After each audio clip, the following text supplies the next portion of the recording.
और हम लोगों ने तो ऐसी जगह देखा है, सुना भी है, लोगों से मैं मिला भी हूँ कि जहाँ पर किसान और जो वर्षों से लोग रह रहे थे उनके साथ बहुत बड़े पैमाने पे भेदभाव हुआ। और मैंने अध्यक्ष महोदय हर बार कहा, पत्र लिख करके भी सरकार को भेजा कि अगर कोई पुण्य का काम होने जा रहा है, अगर बहुत बड़ा कोई काम होने जा रहा है, तो उसमें किसान के साथ क्यों ये भेदभाव? जो वर्षों से लोग रह रहे हैं उनके साथ ये धोखा क्यों? सुप्रीम कोर्ट का फैसला आने के बाद अयोध्या राम पथ के निर्माण में नया घाट के सादतगंज तक मुआवजे के नाम पर अधिकारियों ने भारी लूट की। व्यापारियों और आम जन का शोषण हुआ।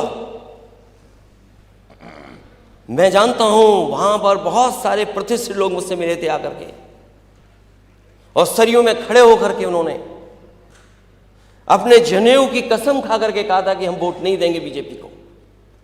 एयरपोर्ट के निर्माण में किसानों की जमीन को सही मुआवजा नहीं दिया गया। मांझा बरेटा मांझा जमथरा में किसान परेशान है, 3-4 पीढ़ियों से रह रहे हैं लोग, उनकी जमीन का मुआवजा नहीं दे रही सरकार।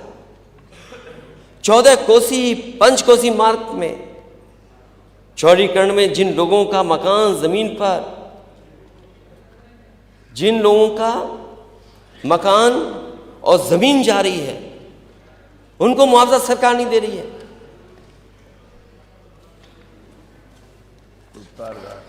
बोल दिया मैंने।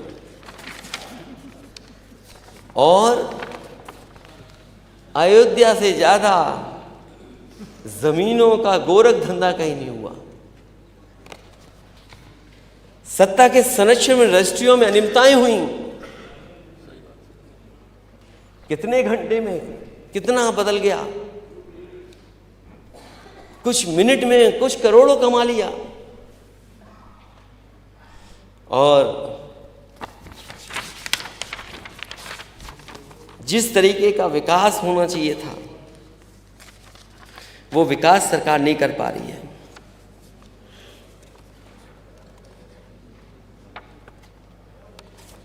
सरकार कह रही जाने कितने अंतर्राष्ट्रीय एयरपोर्ट बना दिए हैं। अच्छी बात है। आजमगढ़ का सरकार कहेगी शुरू करने जा रहे हैं, मुरादाबाद का कहेंगे शुरू करने जा रहे हैं, चित्रकूट का शुरू करने जा रहे हैं। ये तीनों समाजवादियों के बनवाए हुए हैं। कुशीनगर भी समाजवादियों का बनवाया हुआ है। मुझे उम्मीद है कि आपके जो नई पॉलिसी बनाई है आपने सेमीकंडक्टर की, उससे दुनिया की सबसे बड़ी कंपनी किसी और प्रदेश में नहीं जाएगी, उत्तर प्रदेश में ही आएगी। क्योंकि उत्तर प्रदेश में आने का मतलब है हमारे तमाम उत्तर प्रदेश के नौजवान जो पढ़े लिखे हैं, जो अच्छी डिग्री हासिल है, जिनके हाथ में अच्छी डिग्री है, उन्हें नौकरी करने कहीं और नहीं जाना पड़ेगा, रोजगार के लिए कहीं और नहीं जाना पड़ेगा। वो अपने घर परिवार के बीच में रह करके नौकरी और रोजगार कर पाएंगे। कहीं ऐसा तो नहीं कोई और तरह का समझौता हो जहां इजराइल भेजा जा रहा हो लोगों को। सोचिए यूपी में नौकरी नहीं, उनके स्टेटमेंट सुनिए आप, मजबूरी में वो वॉर जोन में काम करने जा रहे हैं, और आप कह रहे 40 लाख करोड़, जाने कितने करोड़ को रोजगार दे देंगे।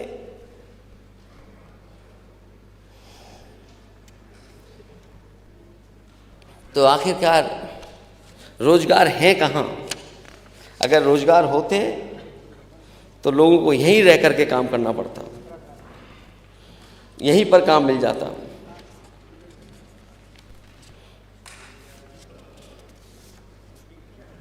सरकार कह रही कि 1,80,000 से अधिक जनसेवा केंद्र राज्य में संचालित हैं। अगर इतने जनसेवा केंद्र संचालित हैं तो अपने मामूली विवाद में जमीन को लेकर के किसी को मेरठ में आत्मदाह क्यों करना पड़ रहा है? बाराबंकी में तहसील के ऑफिस में क्यों आत्मदाह करना पड़ रहा है? अगर इतने केंद्र खुले हैं, 1,80,000 जन सेवा केंद्र। तो मेरठ में आत्मदाह कर लिया, किसान को अपने आत्मदाह करना पड़ा जमीन को लेकर के।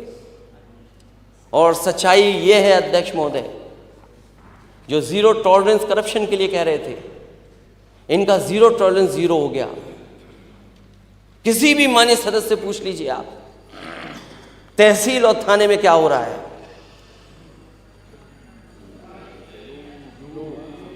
इतना करप्शन, इतनी लूट कभी नहीं हुई होगी जितनी हो रही है इस समय।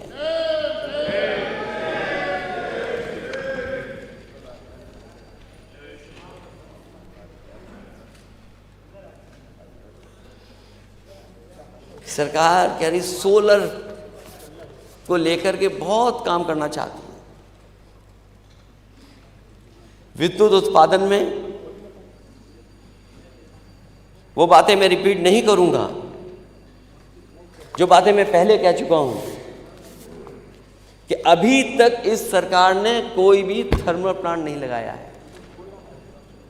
अभी तक कोई बड़ा बिजली का कारखाना इस सरकार ने नहीं लगाया। और जो पुरानी सरकार में लगे भी हुए थे, जो लग रहे थे, उनको भी सरकार ने नहीं पूरा कर पाए। और जो बिजली आ भी रही है, जो आप आंकड़े में दिखाते हैं, ये वही कारखाने हैं जो समाजवादियों की सरकार में लग रहे थे। उन्हीं के कारण आपको ज्यादा बिजली उत्पादन उत्तर प्रदेश में मिल रहा है। आप कह रहे सोलर का कर रहे हैं, बड़े बड़े इसमें लिखा है कि जाने कितना सोलर का काम होने जा रहा है। अध्यक्ष महोदय, मैं सरकार से जानना चाहूंगा, इस देश के रहे राष्ट्रपति जी, उन्होंने एक सुझाव दिया था मुझे और सुझाव पे मैंने काम किया। जब मेरी उनसे बातचीत हुई, जब उन्होंने प्रेजेंटेशन किया था, उन्होंने कहा कि अगर इस तरह की व्यवस्था आप लागू कर देंगे तो मैं उद्घाटन करने आऊंगा। मुझे याद है कि सबसे कम समय में उसको चालू कर दिया था सोलर प्लांट, और उन गांवों को फ्री बिजली मिलने लगी थी। अभी तक फ्री बिजली मिल रही थी, लेकिन इस सरकार ने उसकी देखभाल नहीं की। वो कारखाना बंद हो गया। आज गांव को बिजली नहीं मिल पा रही है। और वो एक गांव में नहीं, कई गांवों में लगाने का काम शुरू हो गया था। रायबरेली में भी लगा था, उन्नाव में भी इसी तरह काम शुरू हुआ था। तो जो सरकार देश के राष्ट्रपति के माध्यम से उद्घाटन किया, उनके सुझाव पर सोलर प्लांट लगा हुआ, बहुत छोटा 250 किलोवाट का, अगर वो नहीं चला सकती सरकार, तो इसमें जो सपने दिखा रहे हैं, बड़े बड़े सपने दिखा रहे हैं, वो कब पूरा होगा। और सोलन में जो काम समाजवादी सरकार में हुआ था, वही सरकार के पास उदाहरण है। ये जो एक्सप्रेस वे है, इसमें जितनी भी लाइटें जल रही हैं अध्यक्ष महोदय, वो सोलर के माध्यम से ही जल रही हैं।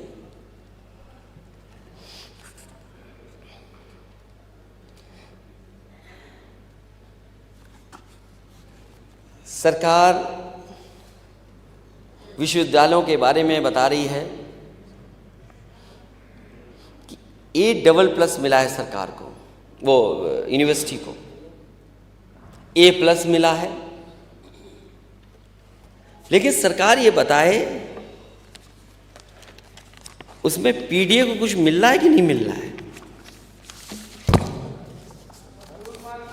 इन यूनिवर्सिटियों में PDA के लिए कुछ है कि नहीं है।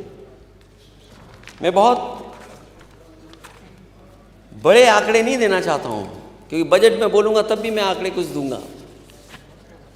यूनिवर्सिटीज A+, AAA+, AA+, ये तो हो रही हैं, ये बताया जा रहा है।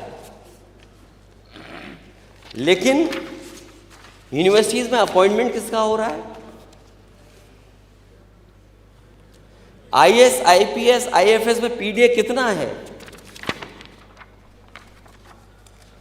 महिला आयोग में PDA कितना है।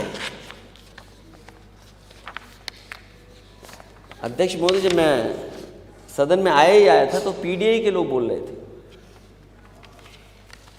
महिला आयोग में पीडीए कितना है? यूनिवर्सिटी में जॉब्स में बांदा एग्रीकल्चर यूनिवर्सिटी कुल भर्ती में पीडीए केवल 3% है। जो लोग मेडिकल कॉलेज के लिए जगह ढूंढ रहे हैं बलिया में,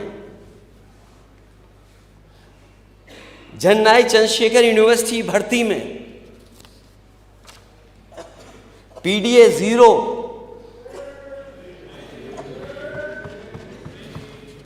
पीडीए 0।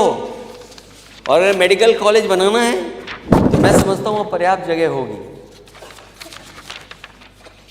किसी और की जगह पे क्यों जाना जब आपके पास यूनिवर्सिटी में ही जगह है, पर्याप्त जगह है।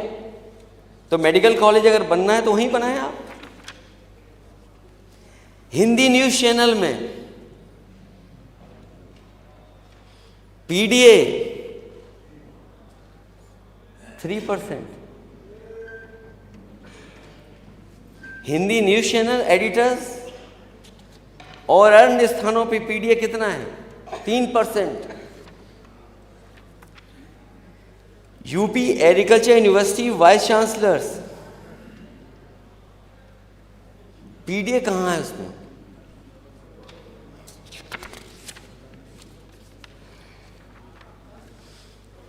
फिर पीडीए जाएगा कहाँ?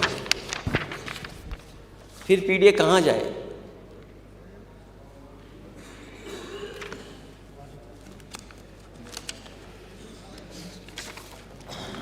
पीडीए जाए कहाँ फिर?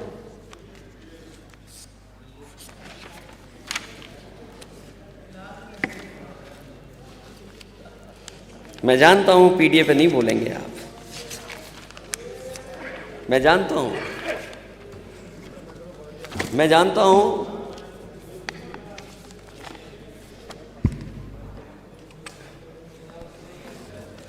पीडीए पे नहीं बोलेगा कोई। ये A+, इसका कोई मायने नहीं है अगर पीडीए वहां पर नहीं है तो। राजकीय आईआईटी या आईआईटी की बात तो क्या मैं बोलूं। अध्यक्ष महोदय, यूपी में जब से बीजेपी की सरकार आई है, डबल इंजन की सरकार आई है, एक सैनिक स्कूल बना है। कोई नया आईआईटी नहीं आया, कोई नया आईएम नहीं आया, कोई नया एम्स नहीं आया। जो आए हैं पुरानी सरकार के हैं, या जमीन दी गई थी या उनको आगे बढ़ाने का काम किया था। इधर कौन सी नई व्यवस्था आई है? कोई आईएम आया हो तो बता दें, कोई आईआईटी आया हो नया तो बता दें। कहा जाता था कि निफ्ट आएगा यूपी में, निफ्ट बनेगा। यूपी में और जगह क्यों नहीं आया निफ्ट? और मुझे याद है जब कांग्रेस की सरकार थी, वो एक सैनिक स्कूल बनाना चाहते थे। मैंने उस समय वहां के मंत्री जी से कहा कि एक सैनिक स्कूल नहीं बनेगा, यूपी में और भी सैनिक स्कूल बनेंगे। जो एक देना चाहते थे उन्होंने 3 सैनिक स्कूल दिए थे। आखिरकार डबल इंजन सरकार को क्या हो गया है?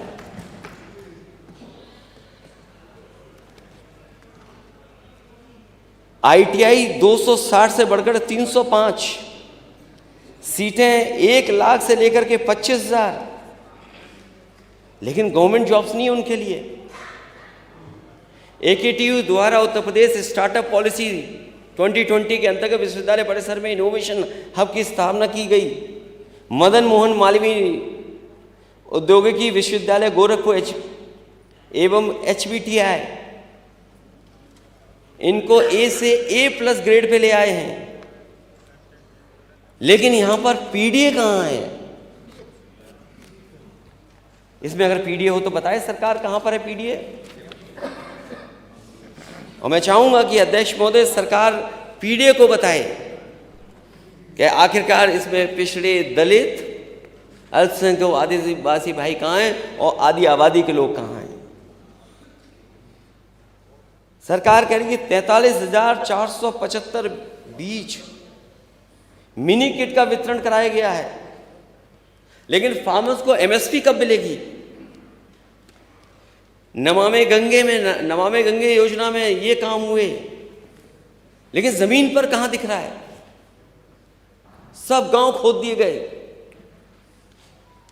क्वालिटी ऑफ पानी क्या होगा, क्वालिटी ऑफ जो ड्रिंकिंग वाटर उसकी क्वालिटी क्या होगी? सोलर पंप लगाए जा रहे हैं, अच्छी बात है कि, लेकिन ये समाजवादियों की सरकार में शुरू हुए थे वही सोलर पंप है।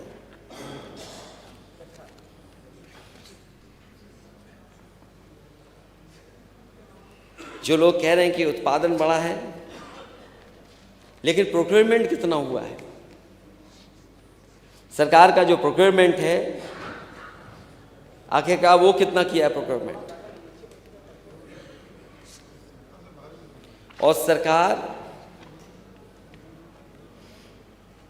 पेड़ों को लगाने की बहुत बड़ी गिनती बताती है कि इतने करोड़, इतने करोड़, इतने करोड़। अगर अध्यक्ष महोदय हम गिन लें तो 100 करोड़ से ज़्यादा तो पेड़ सरकार लगा चुकी है। जितनी जमीन है नहीं पेड़ लगाने के लिए, उतने पेड़ लग गए हैं। और मैंने एक बार मेजरमेंट दिया था कि 1000 एकड़ में 1,23,000 पेड़ लगाए थे। तो अगर 1000 एकड़ में 1,23,000 पेड़ लगते हैं तो 100 एकड़ के लिए कितनी जमीन चाहिए होगी? 100 करोड़ पेड़ों के लिए।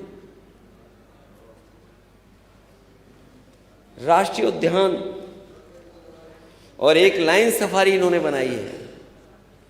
लायन सफारी की देखभाल इतनी हो रही है कि 16 जानवर वहां पर मर चुके हैं। जो अनएक्सपीरियंस्ड लोग थे उसको सरकार ने वहां बैठाया और उसके परिणाम ये हुए कि वहां पर बड़ी संख्या में जानवरों की जान गई। एस्थेटिक लाइन्स जिनकी सेवा कर करके और व्यवस्थित कर करके उत्तर प्रदेश में पहली बार हुआ ये काम। एस्थेटिक लाइन्स लाए गए, उस तक की देखभाल ये सरकार नहीं कर पा रही है। किंग जॉर्ज चिकित्सा विश्वविद्यालय लखनऊ नैक A+, लेकिन वहां पीडीए के साथ क्या हो रहा है? क्या हो रहा है उसके साथ? कितना भेदभाव है। आप तो कह रहे थे कि मेडिकल यूनिवर्सिटी बना देंगे। अटल बिहारी वाजपेयी जी के नाम पर आपने कहा मेडिकल यूनिवर्सिटी बनेगी। इसी लोक भवन के सामने शिलान्यास हुआ था, आज तक पूरी नहीं हो पाई है। पता नहीं कब बनेगी जाकर के। और वो जगह वहां पर बनी जहां पर कैंसर इंस्टीट्यूट है। मुख्यमंत्री जी प्राइवेट लोगों के कैंसर से इलाज होने वाली मशीनों का उद्घाटन तो करते हैं, लेकिन जो सरकार का सबसे प्रतिष्ठित बना हुआ है कैंसर इंस्टीट्यूट, और कैंसर इंस्टीट्यूट के लिए क्या किया सरकार ने? अगर आप मुख्यमंत्री कोष से लोगों की मदद कर रहे हैं, अगर आप आंकड़े निकलवाएंगे तो सबसे ज्यादा जिस बीमारी में आपने मदद की होगी तो हो सकता वो कैंसर हो। ये रिसर्च इंस्टीट्यूट थी और कैंसर के इलाज के लिए थी। मेदांता जो समाजवादियों की सरकार की वजह से बना, उसमें तो आप मशीन का उद्घाटन करने जा रहे हैं, लेकिन करोड़ों रुपए की जो मशीनें पड़ी हैं आपके सरकारी कैंसर इंस्टीट्यूट में, उसको क्यों बर्बादी के हालात पे छोड़ दिया आपने? वहां पर रिसर्च होती, इलाज होता, और जो गरीबों को यहां से जाना पड़ता है, कभी दिल्ली कभी मुंबई, उन्हें वहां जाना नहीं पड़ता, उनको सस्ते में और इलाज यहीं पर मिल जाता। लेकिन कैंसर इंस्टीट्यूट इतने सालों बाद भी परमानेंट डायरेक्टर नहीं है वहां पर। आपकी इंस्टीट्यूशंस कैसे चलेंगी? आपने डबल चार्ज दे रखे हैं।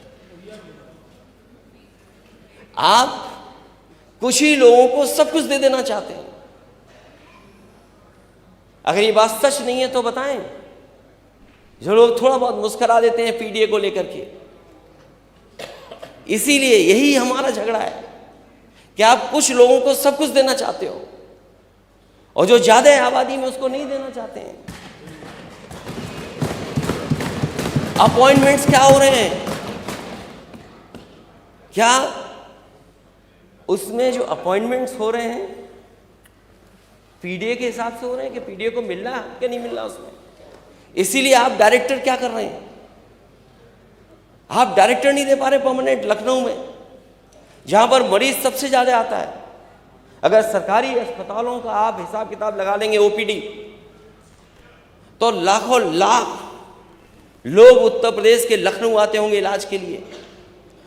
और आपकी संस्थाएं कैसी चल रही हैं वो तस्वीरें हम लोग देखते हैं। वो जब सिफारिश करते हैं तब हम लोग महसूस करते हैं कि अगर आपको अस्पताल में एडमिट करना है तो आपको सिफारिश के बाद भी एडमिट नहीं करा सकते। इन प्रेस्टिजियस इंस्टीट्यूशंस में आप इलाज नहीं करा पाएंगे, क्योंकि जो संसाधन, जो बजट, जो इंतजाम करना चाहिए वो सरकार नहीं कर पा रही। जब इंस्टीट्यूशन को चलाने वाला परमानेंट नहीं होगा तो कैसे इंस्टीट्यूशन में इलाज दिला देंगे आप? और आप कहते हैं कि मेडिकल कॉलेज हर डिस्ट्रिक्ट में खुलेगा। आपका कोई भी मेडिकल कॉलेज नहीं चल पा रहा है मानक के हिसाब से। वो जानबूझ करके परमानेंट अपॉइंटमेंट्स नहीं है, क्योंकि कुछ लोगों को इन्हें खुश रखना है। हमें कोई शिकायत नहीं है कि दूसरे प्रदेश के लोग आए नौकरी करें, लेकिन अध्यक्ष महोदय ये कैसे हो सकता है कि एक ही दो इंस्टीट्यूशन के सब आ जाएं वहां नौकरी करने? जो मेडिकल कॉलेजेस बन रहे हैं, one district one medical college, क्या उसमें अपॉइंटमेंट्स पूरे हैं? क्या इलाज पूरा मिल रहा है? और जो अब मशीनें बिल्कुल ऑब्सोलीट हो गई हैं, क्या उन पर डॉक्टर्स जो इलाज करना चाहिए वो कर पाएंगे? जो लोग कहते हैं कि जीरो टॉलरेंस है,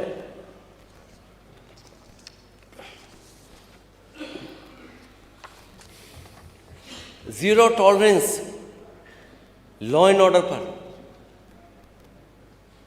फिर महिलाओं के ऊपर सबसे ज्यादा अपराध क्यों?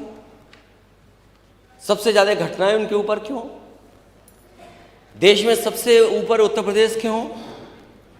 योगी, आप कहते हैं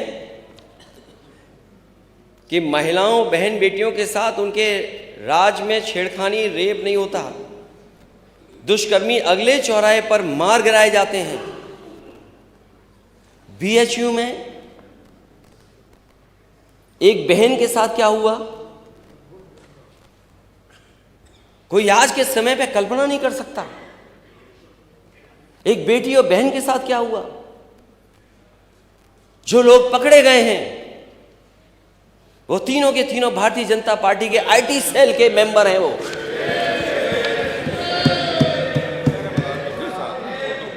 और अध्यक्ष महोदय, कोई आसानी से मुख्यमंत्री जी के साथ फोटो नहीं खिंचवा सकता। तीनों की फोटो हमारे नेता सदन के साथ है। प्रशासन सरकार को पता था, लेकिन क्या किया सरकार ने? और मुझे याद है जब कानपुर में एक मां बेटी के ऊपर बुलडोजर चलाया गया था और आग लग करके मां बेटी जिंदा जल गए थे। पिता और उसका भाई देखता था, बचा नहीं पाया। जब वो न्याय मांगने गया तो उसके कपड़े उतार दिए गए। वहां के अधिकारियों ने कपड़े उतरवाए। ये जीरो टॉलरेंस है सरकार का। और उस समय डिप्टी सीएम क्या कहते हैं? उन्होंने जो ऑनलाइन बात की उससे, शिवम ये घटना बहुत ही दुखी करने वाली है, बहुत ही ज्यादा दुख है। हमें पूरी तरह से तुम्हारे साथ हैं। जब से हमने सुना है कार्रवाई कर रहे हैं, जो आरोपी हैं उन पर एफआईआर दर्ज हो गई, 302 की है। हम कड़ी से कड़ी कार्रवाई करेंगे, किसी को नहीं बख्शेंगे। तुम हमारे परिवार के सदस्य हो, हम तुम्हारे साथ हैं, पूरी सरकार तुम्हारे साथ है। जो तुम्हारी मांगे हैं उन पर गंभीरता पूर्वक काम करेंगे। अध्यक्ष महोदय, जो मांगे उस परिवार ने मांग की थी, क्या सरकार ने पूरी कर दी?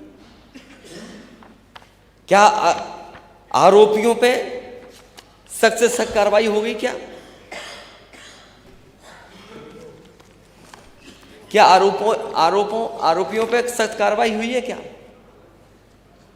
जो जीरो टॉलरेंस की बात कर रहे हैं, उनके समय पर जीरो लॉ एंड ऑर्डर है, जीरो लॉ एंड ऑर्डर। और एक घटना नहीं, घटनाएं कितनी गिनाई जा सकती हैं। छेड़खानी से तंग आकर 30 छात्राओं ने छोड़ दिया स्कूल। गैंगरेप पीड़िता के बरेली में हत्या। बदायूं में कार्रवाई न होने से आहत दुष्कर्म पीड़िता ने खुदकुशी की। मैं कितनी घटनाएं बताऊं। खेत गई किशोरी के हाथ बांधकर किया दुष्कर्म। स्कूल में नाबालिग से किया गैंगरेप। नौकरी की तलाश में प्रतापगढ़ पहुंची युवती के साथ गैंगरेप। प्रिंसिपल की अश्लील हरकतें सामने आईं तो स्कूल से कटवा लिया नाम। दुष्कर्म पीड़िता ने दी जान। तीसरे दिन शव साथ लेकर थाना घेरने गई। सामूहिक दुष्कर्म पीड़ित महिला की हत्या। युवती को अगवा कर दुष्कर्म किया। छात्रा को बंधक बनाए तमंचे से बल पर रेप। महिला कांस्टेबल से दरोगा ने किया दुष्कर्म। कितनी घटनाएं मैं बताऊं आपको, न जाने कितनी घटनाएं हैं। और ये सरकार कह रही है कि जीरो टॉलरेंस है।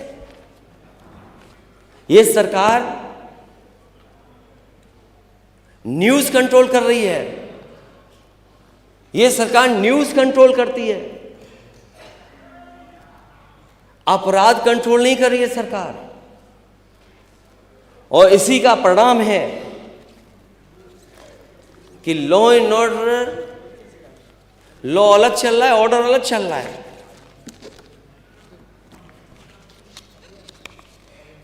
और जहां भाजपा के नेता शामिल हैं, भाजपा सरकार,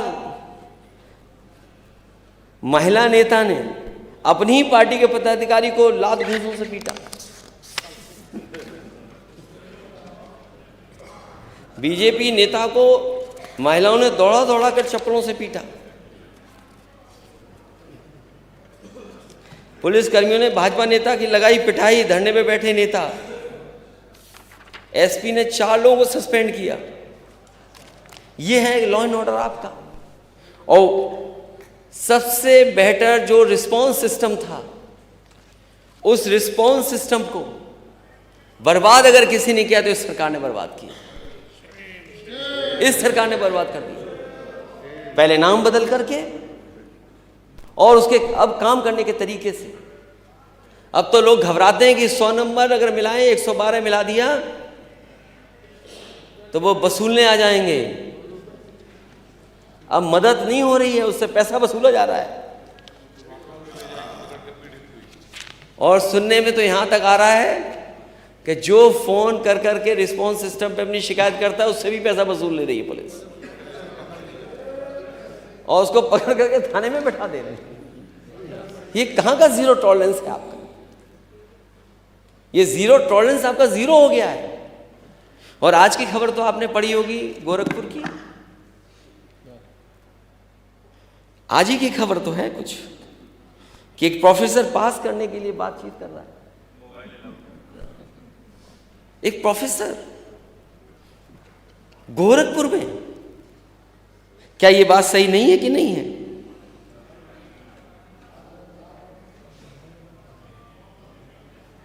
क्या ये बात सही नहीं है कि गोरखपुर में, और केवल एक जगह की बात नहीं है, जो घटना इलाहाबाद में हुई, कपड़े उतार करके बताओ, टीचिंग स्टाफ स्टूडेंट्स के कपड़े उतारेगा?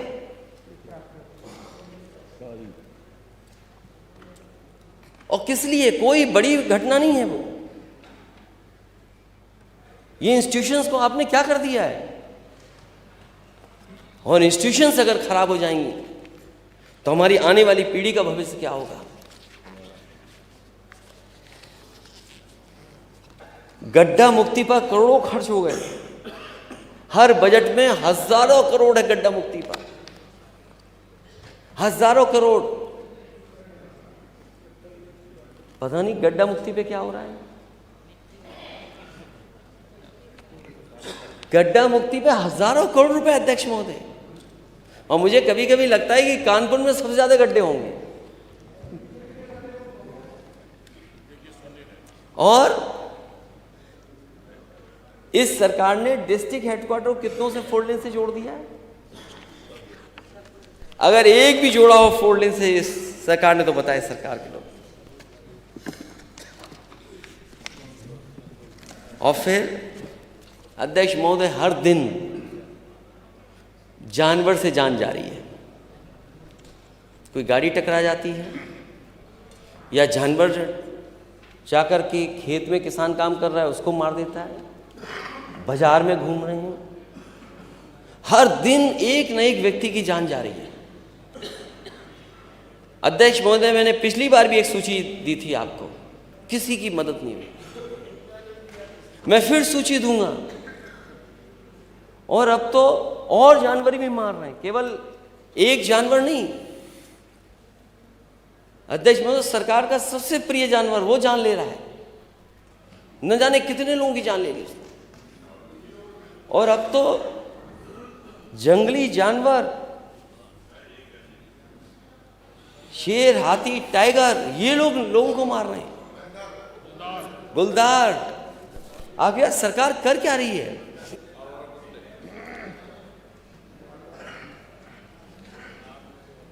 ये बड़ी सूची अध्यक्ष महोदय, मैं क्या पढ़ूं, लेकिन मैं आपको टेबल कर रहा हूं मैं। और मैं माननीय सदस्यों से कहूंगा कि उन सुझावों को भी मुझे दे दें जो सुझाव या उनकी जानकारी में है।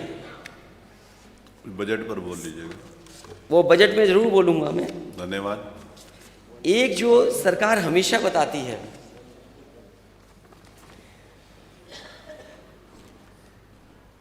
अध्यक्ष महोदय, आप सहमत होंगे कि पूरे भारत में विशेष तौर पर उत्तर प्रदेश में सबसे बड़ी समस्या बेरोजगारी है। हमारा नौजवान बेरोजगारी के कारण हताश और लाचार हो गया है। एक तो रोजगार नहीं मिल रहा उसे, अगर मिल भी रहा है तो उसकी शिक्षा के स्तर से के अनुरूप उसे काम नहीं मिल रहा, सम्मानजनक उसको रोजगार भी नहीं मिल पा रहा है। डिलीवरी बॉय बन जाना कोई नौकरी है, कोई रोजगार है उसका। और सरकार हमेशा अनएम्प्लॉयमेंट रेट और एम्प्लॉयमेंट रेट में हमें उलझा के रखती है। आप उलझो नहीं अब कि अनएम्प्लॉयमेंट रेट क्या है, एम्प्लॉयमेंट रेट क्या है। अध्यक्ष महोदय, मुझे उम्मीद है कि जब नेता सदन ये बात कहें तो हम सब माननीय सदस्यों को कम से कम ये बताएं कि अनएम्प्लॉयमेंट रेट क्या है और एम्प्लॉयमेंट रेट क्या है। और सरकार ये आंकड़ा क्यों पेश करती है, जिससे सरकार बचना चाहती है। 90% से ज़्यादा पढ़ने लिखने वाला नौजवान यहाँ पर बेरोजगार है। सरकार कहती है कि 1 डिस्ट्रिक्ट 1 प्रोडक्ट इनके एक सबसे बड़ी योजना है। बजट में ले लीजिएगा उसको। और जिसका ये उदाहरण देते हैं कि एक्सपोर्ट में न जाने कितना उससे लाभ हुआ है सरकार को। लेकिन सरकार ये कभी नहीं बताती है कि 1 डिस्ट्रिक्ट 1 प्रोडक्ट, तो जो 1 डिस्ट्रिक्ट में एक प्रोडक्ट के लिए बजट क्या दिया आपने, अभी बताएं। आपने आखिरकार बजट क्या दिया है? और ये पहली बार अध्यक्ष महोदय मैं नहीं पूछ रहा हूं, हर बार पूछा मैंने कि बजट क्या दिया है। सरकार बताए कि इत्र के लिए क्या दिया है। 1 डिस्ट्रिक्ट 1 प्रोडक्ट में तो क्या आपने दिया है उसके लिए बजट। ये सहारनपुर लकड़ी की कारीगरी के लिए और वहां की हौजरी का कार्य, जो लाखों लाख लोग जुड़े हैं। और केवल एक जिला नहीं, अगर हम बिजनौर का देखें, चाहे वो हमारे कंघी बनाने वाले लोग हों, चाहे हमारे और पीतल का एक्सपोर्ट भी होता है, ऐसे बहुत सारे सरकार ने आइडेंटिफाई किए हैं। हर डिस्ट्रिक्ट का एक प्रोडक्ट या 2 प्रोडक्ट, तो सरकार बताए कि उस प्रोडक्ट के लिए ये बजट रखा है आपने, जिसकी वजह से ये लाभ मिला है। और फिर आप 1 डिस्ट्रिक्ट 1 प्रोडक्ट को प्रमोट करना चाहते हैं, लेकिन ये छापा क्यों मार रहे हैं जीएसटी वाले? ये जीएसटी वाले छापा क्यों मार रहे हैं? क्या आपने जानबूझ करके उन्हें भेजा है कि छापा मारिए जिससे कारोबार और बंद हो जाए? तो इस पे बजट पर बोल लीजिएगा नेता प्रतिपक्ष। मेरा रिक्वेस्ट। सरकार बहुत चिंतित रहती है ट्रैफिक को लेकर के। आपने कहा कोई था शहर नहीं मुझे बचा याद दिला है देना। जिस शहर में जाम न लगता हो। सरकार बताए कि इन शहरों को जाम से बचाने के लिए क्या है।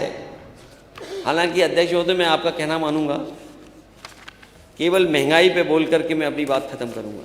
Thank you. हालांकि बिंदु और भी हैं, सब पे टैग है मेरा इस बार। उसके बाद फिर ये सरकार महंगाई को रोकने के लिए क्या कर रही है? सरकार किसान की आय दोगुनी होनी, नौजवानों को नौकरी रोजगार मिला नहीं, आखिरकार महंगाई के लिए क्या कर रही है सरकार? सरकार उसको नियंत्रित करने का कोई प्रयास कर रही है कि नहीं कर रही है? और जो उत्तर प्रदेश है, जिसकी $1 ट्रिलियन इकोनॉमी का आप सपना दिखा रहे हैं, उसकी प्रति व्यक्ति आय क्या है? आपकी सरकार में प्रति व्यक्ति आय बढ़ी है कि घटी है? और अगर हम 2017 की तुलना करें, जो हमारे केवल खाने पीने के सामान हैं, चावल का दाम कितने % बढ़ गया, ये सरकार बताए 17 से और अभी तक के लिए। गेहूं का दाम किसान को मिले तो ठीक है, लेकिन मुनाफा कोई और ले तो उसमें दाम कितना बढ़ा है? अरहर की दाल, क्या कीमत कम हुई है 2017 से कि बढ़ गई है? सरसों का तेल, और मैं ब्रांडेड की बात नहीं कर रहा हूं। अगर आप ब्रांडेड में की ही बात कर लें तो बताओ 2017 में क्या कीमत थी, आज क्या कीमत है?